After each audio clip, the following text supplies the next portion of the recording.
कुंडलिनी जागरण होने पर साधक को जो अनुभव प्राप्त होते हैं उनका योग शास्त्रों में इस प्रकार वर्णन किया गया है।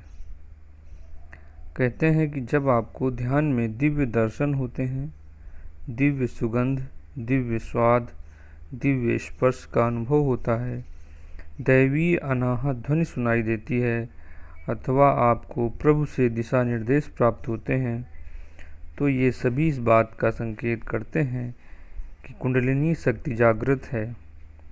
जब मूलाधार में स्पंदन हो, रोएं खड़े हो जाएं, जब स्वयं ही उड्डयन, जालंधर और मूलबंध लग जाएं, तो जाने की कुंडलिनी जागृत है।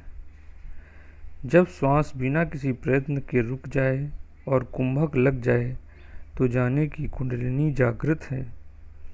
जब आपको ऐसा अनुभव हो कि प्राण शक्ति सहस्रार की ओर उठ रही है, आपको आनंद का अनुभव हो रहा है, जब आप यांत्रिक रूप से ओम का उच्चारण करने लगे, जब मन में कोई सांसारिक विचार न हो, तो जाने की कुंडलिनी कार्यशील है, जागृत है। जब ध्यान में नेत्र त्रिकुटी पर स्थित हों, सांभवी मुद्रा लग जाए, तो जाने की कुंडलिनी जागृत है।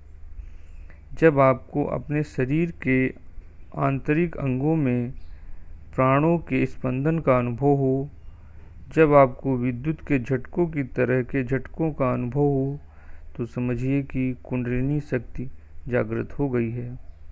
यदि ध्यान में आपको ऐसा अनुभव हो कि शरीर है ही नहीं, जब आपकी आँखें स्वयं बंद हो जाएं और प्रयत्न करने पर भी ना खुलें, जब विद्युत के समान तरंगें नाड़ियों के ऊपर और नीचे प्रवाहित हों, तो कुंडलिनी जागृत है।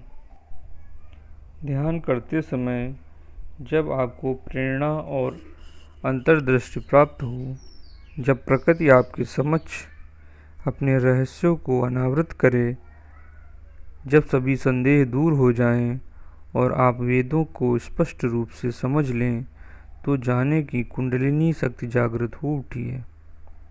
जब आपका शरीर वायु के समान हल्का हो जाए, जब विचलित कर देने वाली परिस्थितियों में भी आपका मन संतुलित हो, जब आपके पास कार्य करने के लिए अक्षय ऊर्जा हो, तो जाने की कुंडलिनी क्रियाशील हो गई है।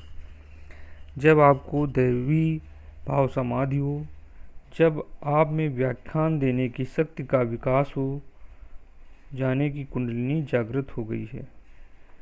जब आप बिना किसी कष्ट एवं थकान के स्वयं ही विभिन्न आसन करने लगें, तो जाने की कुंडलिनी जागृत है। जब आप स्वयमेव सुंदर भजनों एवं कविताओं की रचना करने लगें, तो जाने की